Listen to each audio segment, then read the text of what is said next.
Ninth inning. Then came Jackie Robinson.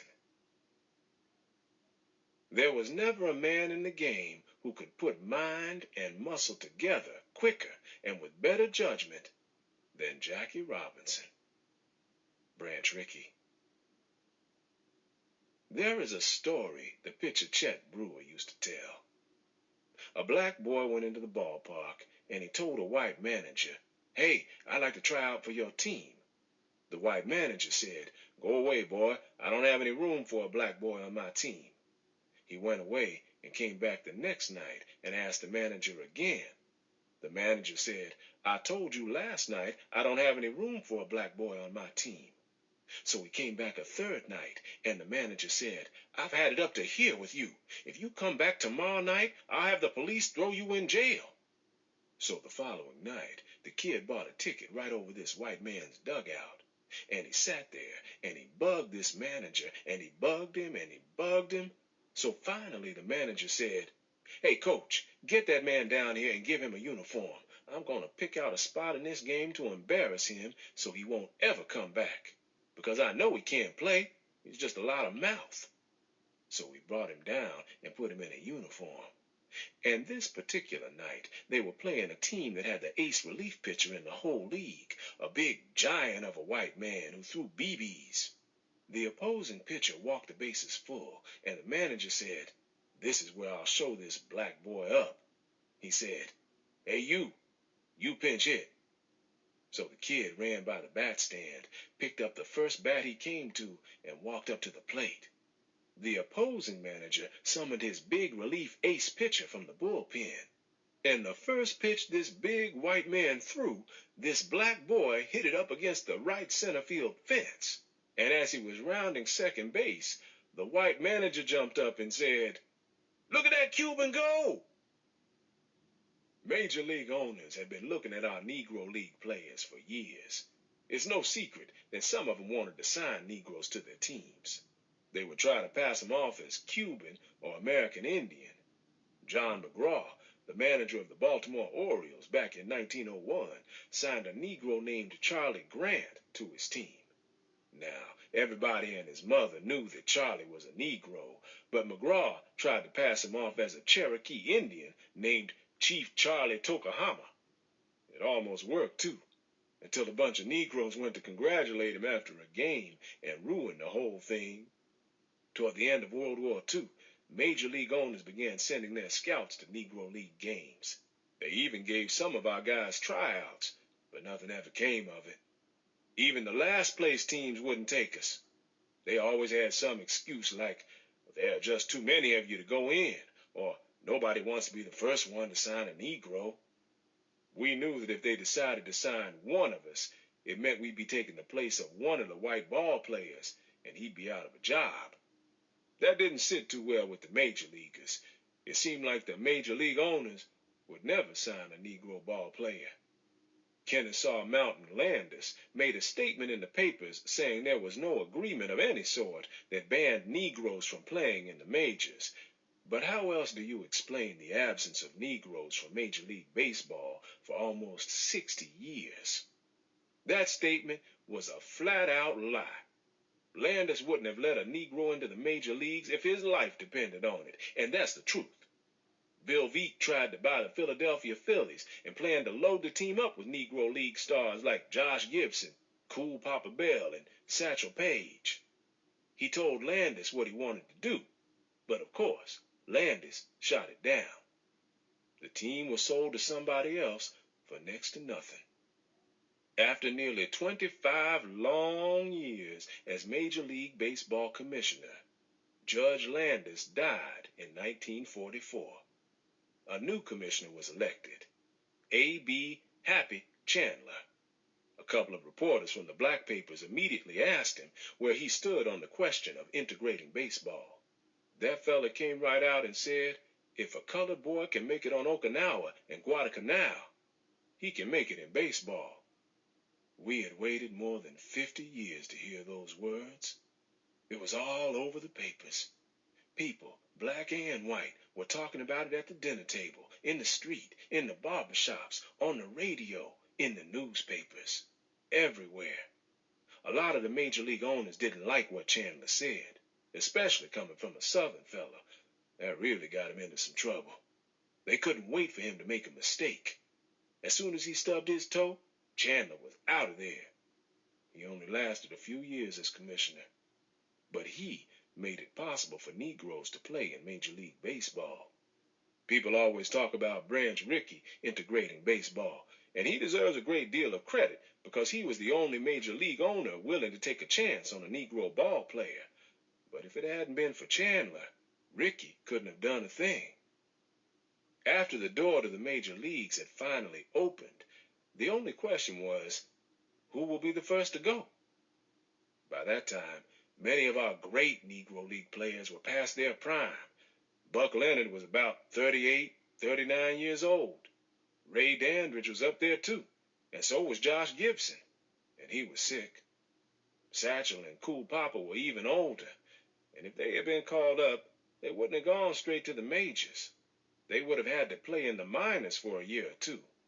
On top of that, they would have had to take a pay cut. Most guys were making about $800 a month in the Negro League, and that was good money. Starting salary in the minors was about half that. The owners were looking for somebody young. We had a few young ball players who were good enough to choose from: Larry Doby, Monty Irvin, Roy Campanella, Jackie Robinson, and a few others. We thought Monty would have been the first to go, or maybe Larry Doby, but they chose Jackie Robinson. Why Jackie? Now, Jackie was a good ball player, but we had guys we thought were better. A lot of the guys weren't happy that Jackie was chosen to be first.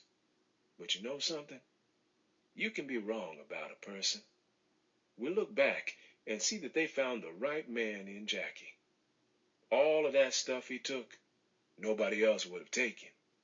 At most games, white fans hissed at him and spat at him, and once even threw a black cat on the field. I remember a bunch of the guys sitting around talking about Jackie and the stuff those white folks were doing to him while he was with the Montreal Royals. Josh Gibson said, "Man, if they did that to me, I would have punched them in the mouth." And everybody said, "See, that's why you didn't go." Jackie was a big guy, about 6 feet, 205 pounds. He had a college education and had played with whites while he was in school. And he was fast. He had been a track star out in California before he went into the military. So was his brother, Mac, who placed second behind Jesse Owens in the 200-meter dash in Germany. Jackie had played football and basketball too. On the Kansas City Monarchs, he played shortstop and second base, and during his year with the team, he hit .345 with 10 doubles, 4 triples, and 5 home runs. Jackie hated to lose. He wouldn't take anything from anybody. I tell you, Jackie had a terrific temper and could curse like a sailor. If he felt someone was doing him wrong, he would let them know about it. Jackie got into about 3 fights that year he was with the Monarchs. One was with an umpire, knocked him out cold, but the players tried to keep that one quiet. It was his temper that got him out of the service early. The military was segregated back then, and it drove him crazy. Those guys would yell at Jackie, calling him this and that. That kind of thing was hard for a man like Jackie to take. He knew he was smarter than a lot of those guys and got himself into trouble talking back. Once, while he was riding a military bus, the driver told him to sit in the back where Negroes were supposed to sit. Jackie knew that on a military bus he could sit wherever he wanted, so he refused. Although the Army officers knew he was right, Jackie was court-martialed. He beat the charges, but was later honorably discharged from the military. But Jackie was a good man despite his temper. He didn't drink or smoke and wouldn't go out on the town chasing girls like most of the other fellas. He just stayed at the hotel and played cards. His heart belonged to one gal. He was so serious. We used to kid him about how serious he was.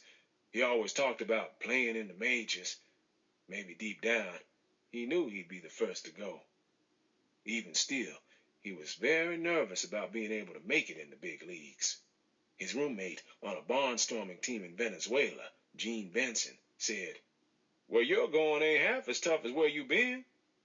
He told Jackie about how we had played major leaguers for years and beat them just the same as we had beaten our own teams, even though the playing conditions were so much tougher. Hearing that really helped Jackie. Before Jackie signed with the major league team, the Brooklyn Dodgers, the team owner, Branch Rickey, wanted to meet Jackie face to face.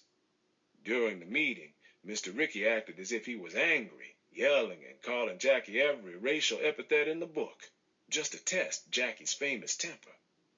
Jackie kept his cool and just sat there. He was probably wondering why this old white man called him all of these things when they were just supposed to be having a meeting.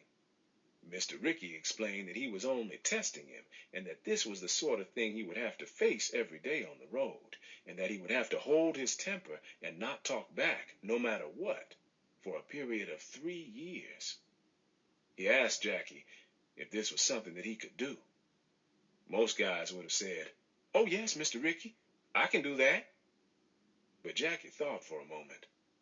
Then he looked Mr. Rickey in the eye and said, "If you are willing to take this risk and allow me to join your ball club, I can assure you that there will be no incident."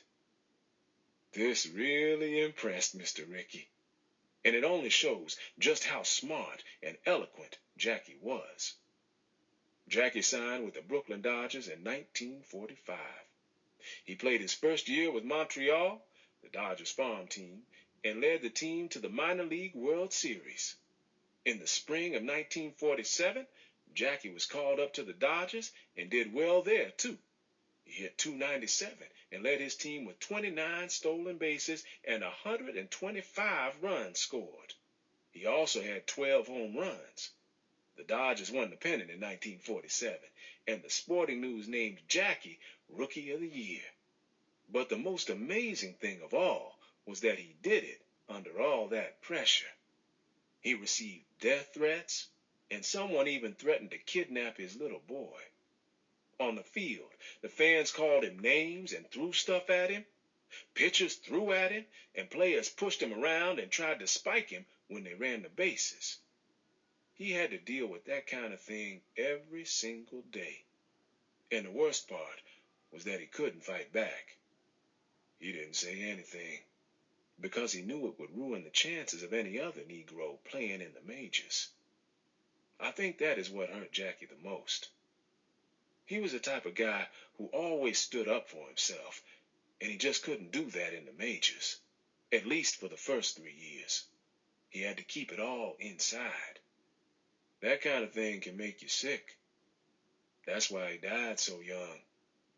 Baseball is what killed Jackie, nothing else. But Jackie did something that made us all proud. He brought our Negro League style of play to the major leagues and changed the face of baseball. He made it quicker and more daring. His base running changed the way pitchers had to pitch. And most important, Jackie cleared the way for the rest of us to play in the majors. And in doing that, he helped bring the rest of the country closer to accepting Negroes as first-class citizens.